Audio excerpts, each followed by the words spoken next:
ರಾಜ್ಯ ಸರ್ಕಾರಿ ಕಂದಾಯ ನೌಕರರ ಇಲಾಖೆ ವತಿಯಿಂದ ಮಂಡ್ಯದಲ್ಲಿಂದು ನಿರ್ಮಿಸಿರುವ ನೂತನ ಸಂಘದ ಭವನ ಮತ್ತು ಜಿಲ್ಲಾ ಕಂದಾಯ ಇಲಾಖೆ ನೌಕರರು ಮತ್ತು ನಿವೃತ್ತ ನೌಕರರ ಗೃಹ ನಿರ್ಮಾಣ ಕಚೇರಿಯನ್ನು ಜಿಲ್ಲಾ ಉಸ್ತುವಾರಿ ಸಚಿವ ಎನ್ ಚಲುವರಾಯಸ್ವಾಮಿ ಉದ್ಘಾಟಿಸಿದರು.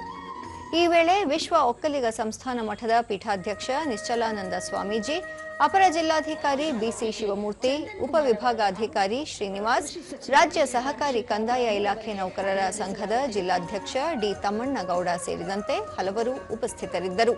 ಈ ಸಂದರ್ಭದಲ್ಲಿ ಹಲವರನ್ನು ಸನ್ಮಾನಿಸಲಾಯಿತು.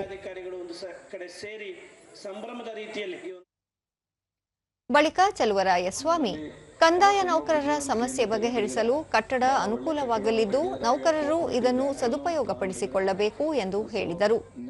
ರಿಟೈರ್ಡ್ ಆಫೀಸರ್ಸ್ಗಳು ಬಹಳಷ್ಟು ಜನ ಇದ್ದೀರಾ, ಇಲ್ಲೆಲ್ಲ ಅಂಗಡಿ ಮಳಿಗೆ ಮಾಡಿದ್ದಾರೆ. ನಿಮ್ಮೆಲ್ಲ ಕಂದಾಯ ಇಲಾಖೆ ನೌಕರರು ಕೂತ್ಕೊಳ್ಳೋದು, ನಿಮ್ಮ ಸಣ್ಣ ಪುಟ್ಟ ಸಮಸ್ಯೆ ಇದ್ರೆ, ನಿಮ್ಮ ಮಕ್ಕಳದು ಅಥವಾ ರಿಟೈರ್ಡ್ ಆದ ಸಮಸ್ಯೆ ಇದ್ರೆ ಎಲ್ಲ ಬಗೆಹರಿಸಲಿಕ್ಕೆ ಒಂದು ಸ್ಥಳ ಆಗಿದೆ. ಬಿಸಿ ಶಿವಮೂರ್ತಿ, ನೌಕರರ ಪರಿಶ್ರಮದಿಂದ ಭವನ ನಿರ್ಮಾಣವಾಗಿದೆ. ನೌಕರರು ನಿಷ್ಠೆಯಿಂದ ತಮ್ಮ ಕರ್ತವ್ಯವನ್ನು ನಿರ್ವಹಿಸಬೇಕಿದೆ ಎಂದು ತಿಳಿಸಿದರು. ಅಧಿಕಾರಿಗಳು ಕೊಂಡಿಯಾಗಿ ಕಾರ್ಯನಿರ್ವಹಿಸತಕ್ಕಂಥ ನೀವು ಇನ್ನೂ ಹೆಚ್ಚಿನ ಪರಿಶ್ರಮ ಪಟ್ಟು ಈ ಒಂದು ಕೊಂಡಿಯನ್ನ ಇದು ಮಾಡ್ತಕ್ಕಂಥದ್ದು, ಅವ್ರನ್ನ ಇನ್ನೂ ಹೆಚ್ಚಿನ ಸಾರ್ವಜನಿಕ ಸೇವೆ ಸಲ್ಲಿಸ್ತಕ್ಕಂಥ ಕೆಲಸವನ್ನು ನೀವು ಮಾಡಬೇಕು. ನಿಶ್ಚಲಾನಂದ ಸ್ವಾಮೀಜಿ, ಕಂದಾಯ ಇಲಾಖೆ ನೌಕರರು ಕರ್ತವ್ಯ ನಿಷ್ಠೆಯಿಂದ ಕಾರ್ಯನಿರ್ವಹಿಸಿದಾಗ ಜಿಲ್ಲೆಯ ಪ್ರಗತಿಗೆ ಸಹಕಾರಿಯಾಗಲಿದೆ ಎಂದರು. ನಮಗೆ ಚೆನ್ನಾಗಿ ಗೊತ್ತಿದೆ. ನಾನೀಗ ಸನ್ಯಾಸಿಯಾಗಿ ಬಹಳ ಪ್ರೀತಿಯಿಂದ ಉದ್ಘಾಟನೆ ಮಾಡ್ತಾ ಇರಬಹುದು.